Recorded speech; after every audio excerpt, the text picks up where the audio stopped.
Hello, everyone, and welcome to our podcast, Inside National Security by the National Security Academy.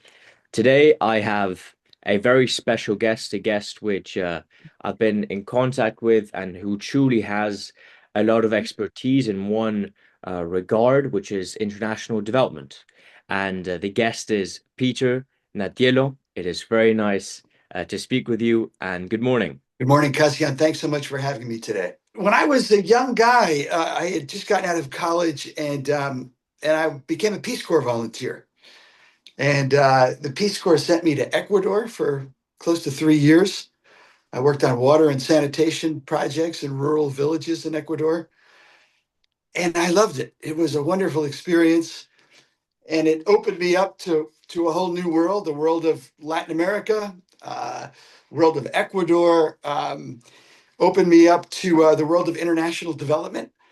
And I just said, when it was all over after close to 3 years, I said, I really want to continue to do this. I went back to graduate school where I got a degree in international affairs at Columbia University.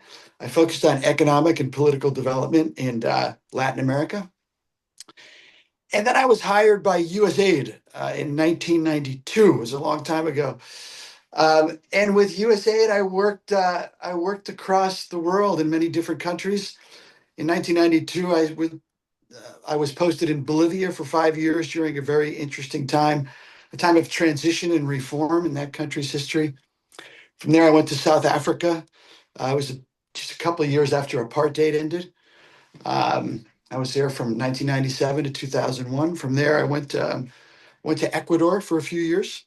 Then I went back to Bolivia from 2003 to 2006. In total, I think I spent 11 years in Bolivia between those two postings.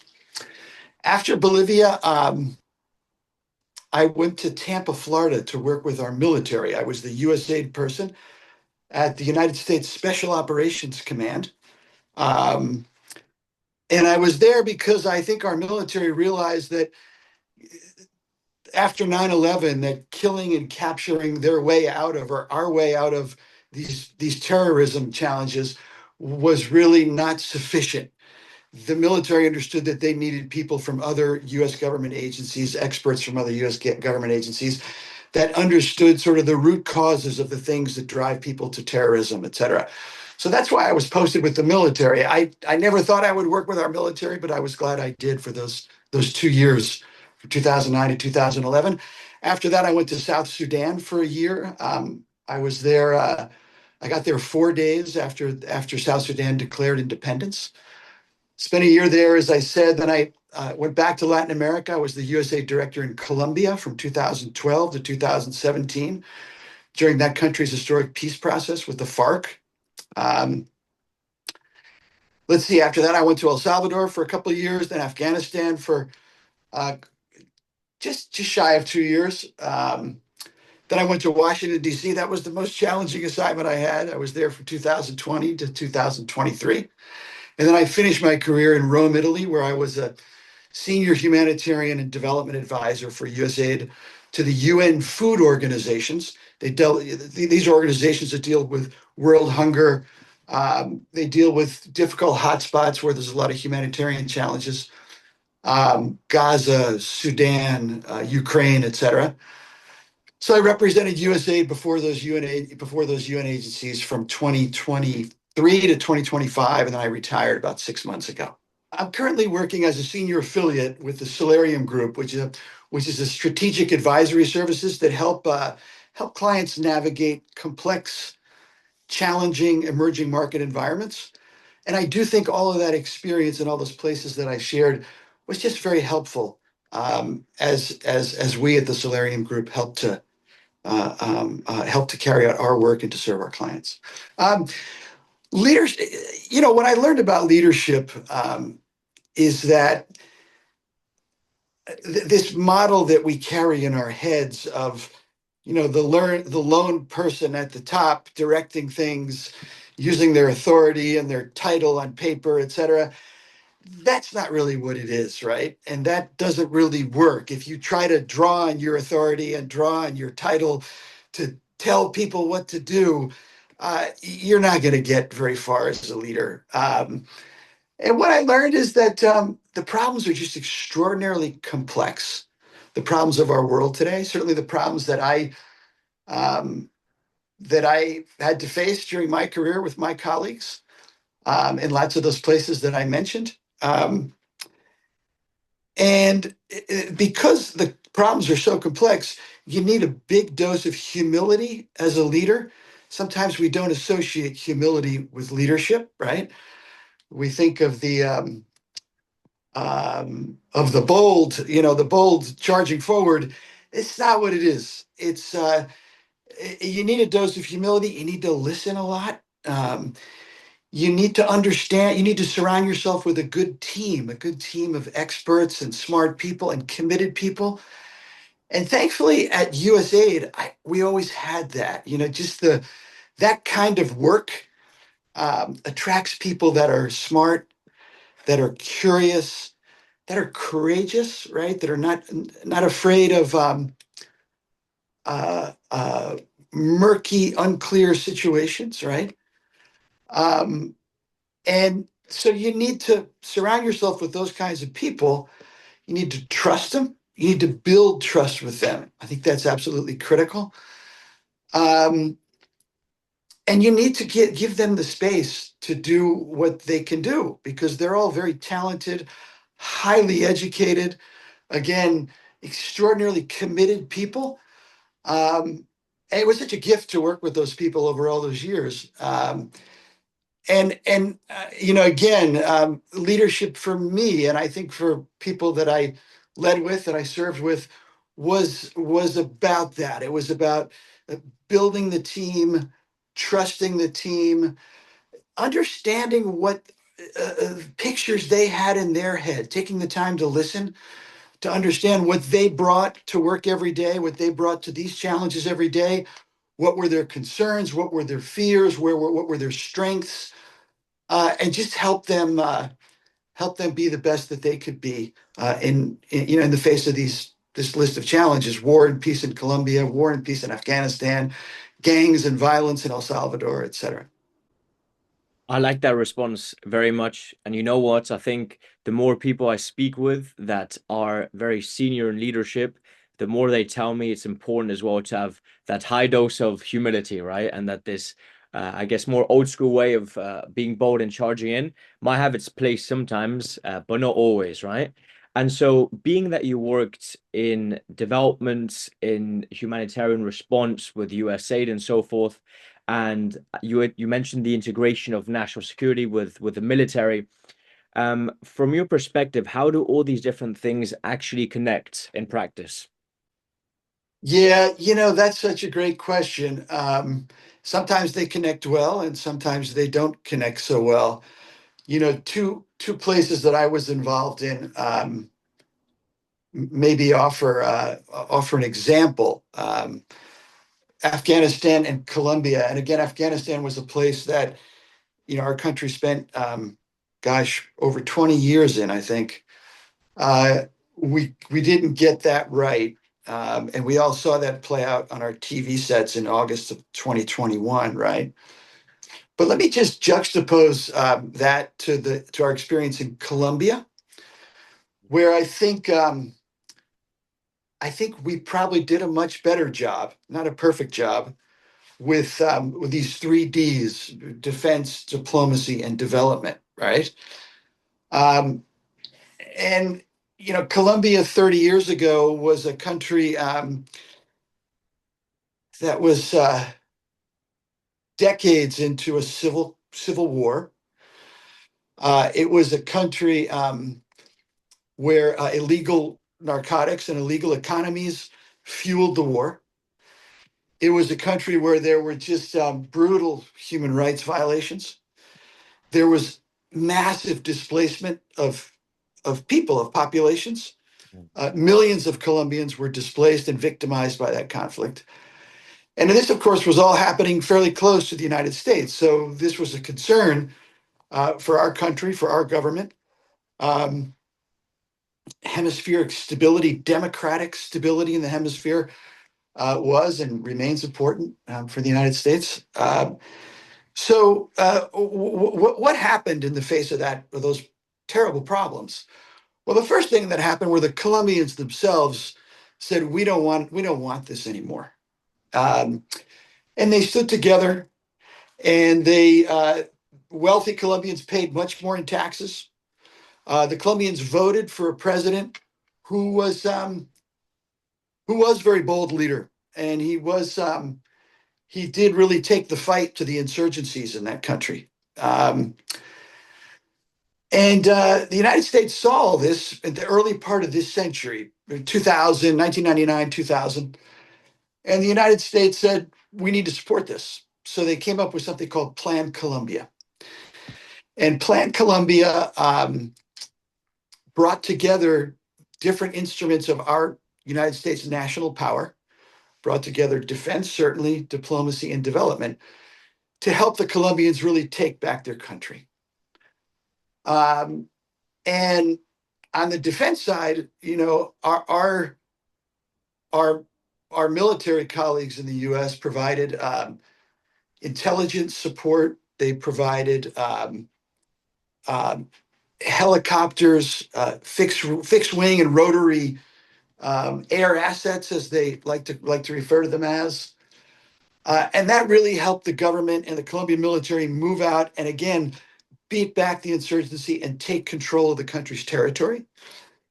Um, our diplomats, of course, were working in Bogota, the capital city, closely with the government throughout this, negotiating agreements, working through, daily tactical challenges in that bilateral relationship, ensuring we continue to have the support of both political parties in our Congress for this Plan Colombia, Republicans and Democrats, something you don't see that often these days in our country.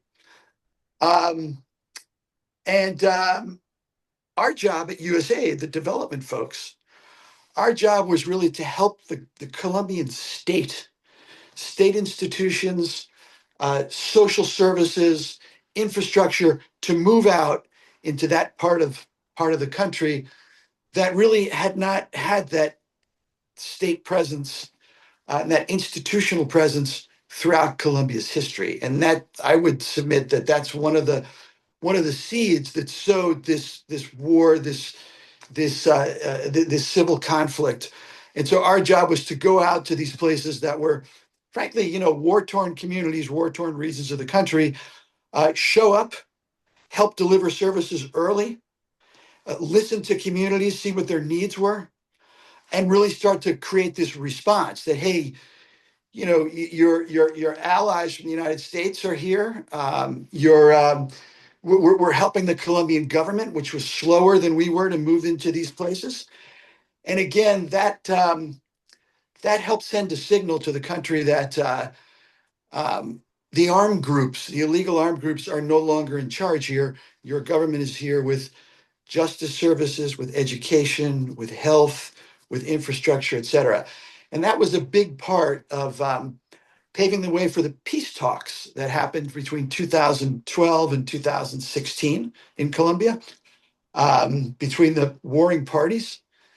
And so as those two sides sat down at the peace table, USA just continued to be out there, to show up, to provide development, and to invest in places that had been forgotten, frankly, by the Colombian state throughout the country's history.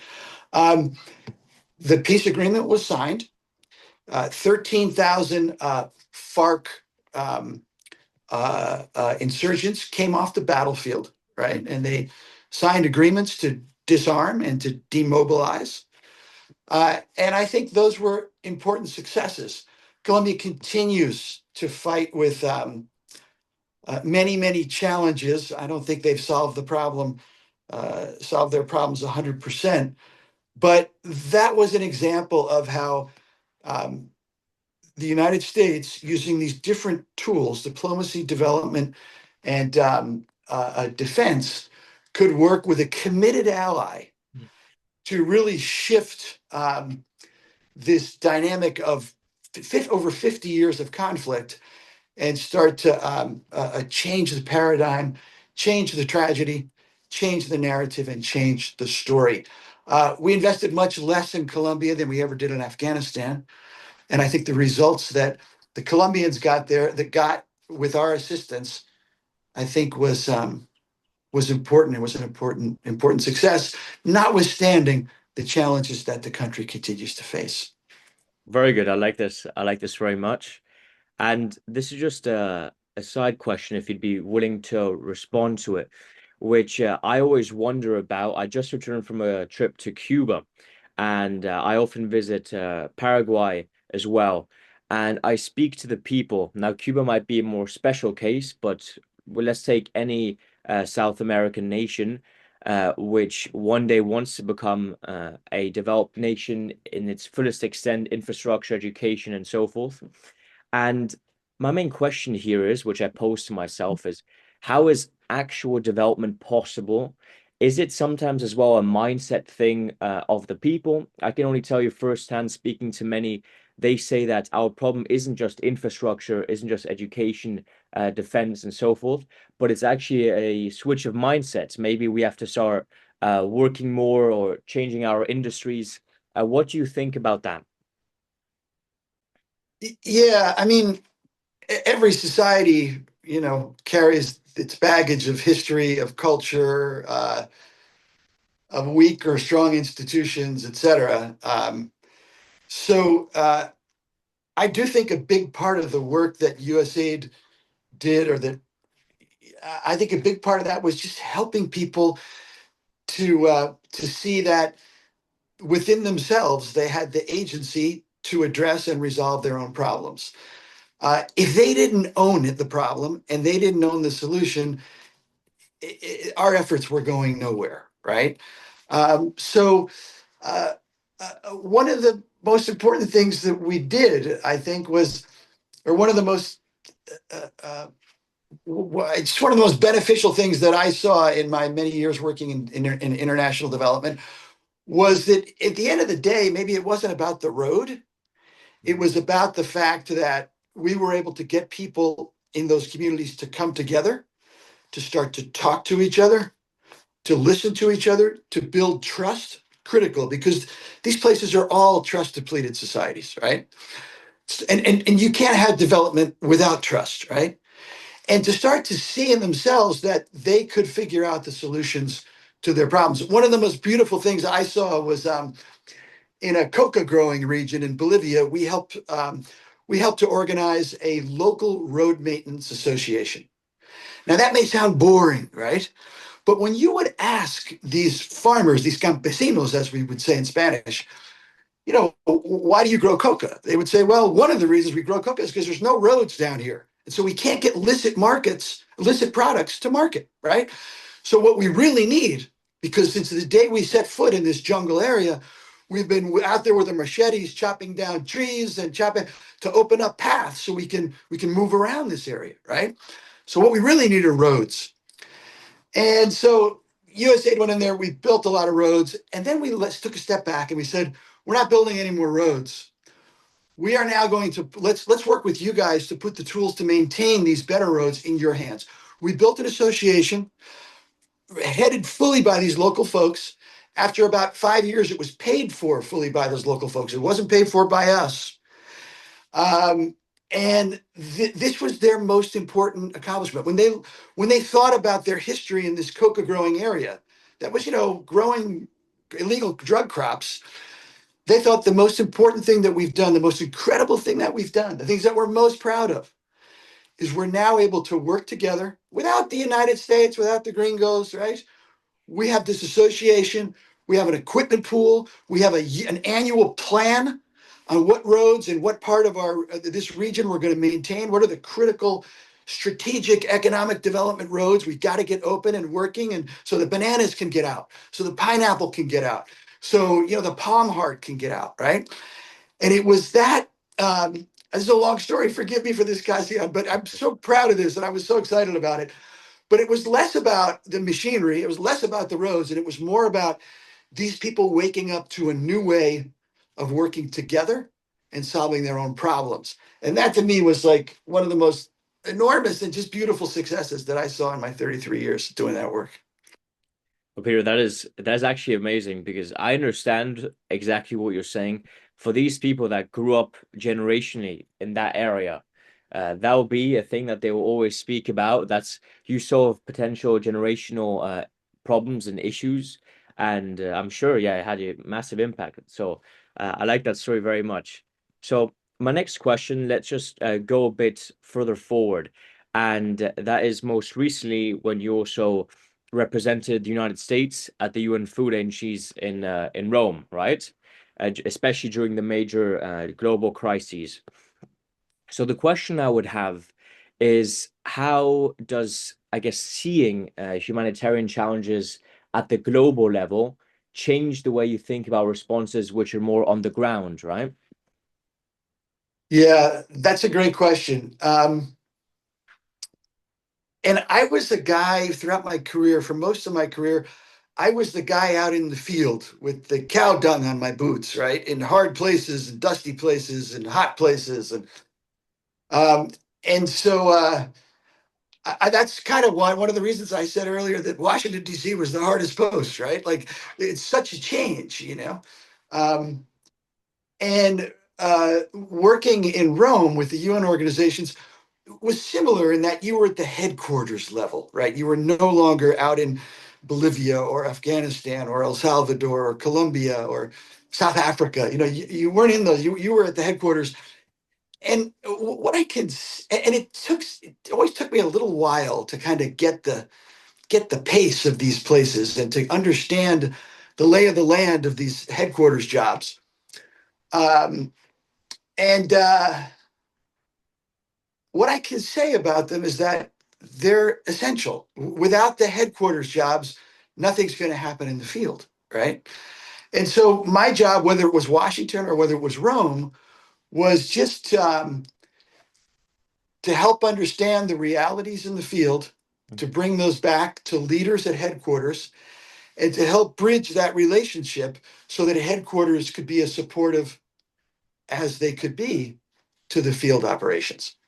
Um, And even though you didn't have the daily excitement and the transformational things you see in the field, even though you didn't have that dopamine hit, right? Of my gosh, you know, we just got whatever the children vaccinated, or we just got the roads built, or we just, you know, or the shipment of cacao just left Cartagena for Belgium, right? You know, because we work with these cacao farmers, and you know, when I was in Colombia, even though you never got that kind of that quick dopamine hit from all the wonderful successes that you see in the field, you just I had to realize that what I'm doing at these headquarters jobs is critically important so that those things can happen in far away, difficult places where people need help, they need partnership, they need trust. I once heard we have a wonderful comedian here in the United States, a guy named Conan O'Brien. He's a funny guy if you've heard of him, but he's a funny guy. He's a late night. He used to have a late night TV show. But Conan O'Brien tells the story of when he was a kid, when he was a young kid. He loved comedy, loved it. And he said to himself as a young kid, he said, how do I do this? How do I get into it? And he said, I need to go to where the comedians are, right? Mhm. He would go to comedy clubs and he would spend, you know, he would get jobs and washing dishes, sweeping the floor, doing whatever. And based on that, over time, you know, he built this incredible career as a successful entertainer and a public personality. Um, every time I hear him tell that story, I feel like there's a lot of truth in that, not just for comedy, right? How did I get into development? I remember like graduating from college, sitting in Colorado where I was living at the time, and thinking, how do I get into this development thing? And let me pause there for a second. I was interested in this development thing because as a small child, my aunt had been a Peace Corps volunteer.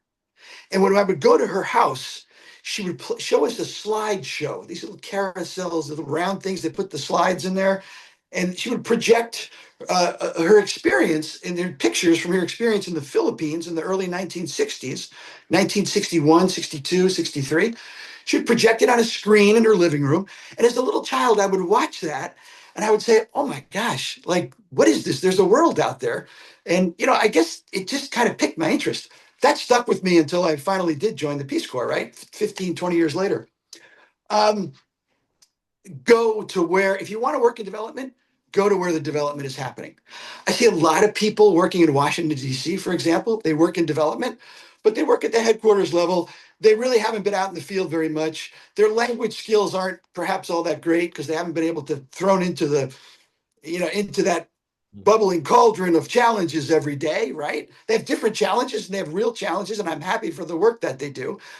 But if you want to get into international development, go there and Mm. learn a language. Those were the two things the Peace Corps taught me, right? It sent me to Ecuador. It sent me to these far off villages that I've never, ever would have set foot in as a kid who grew up in New Jersey and went to college in Colorado, right? Never I would have set foot in those places. It taught me Spanish, right? Learning a language opens worlds to you, right? You know that because you speak several languages, right? I speak two and a half. I speak a little Portuguese.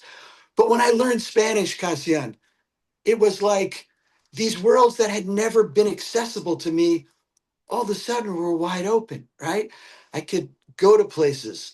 I could travel to places. I could meet people. I could talk to people. I could build trusting human relations with people, right?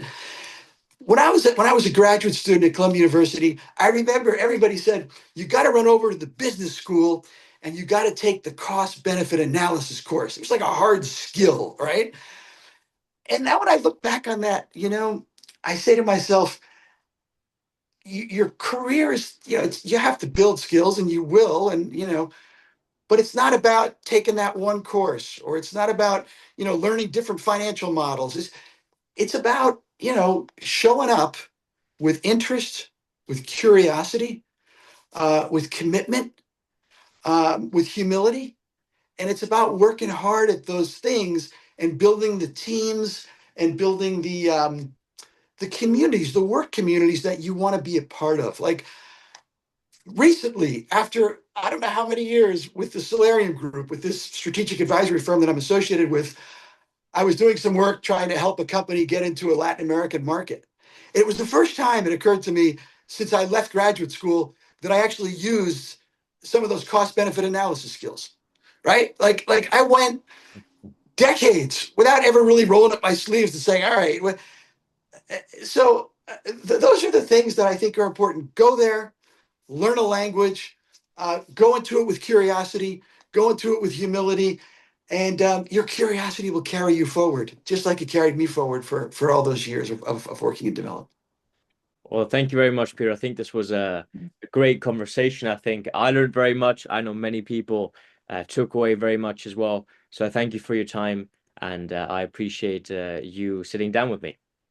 Thanks so much for the opportunity. It's great to see you, Kazian. I wish you the very best, and I really appreciate the time this morning. Thank you.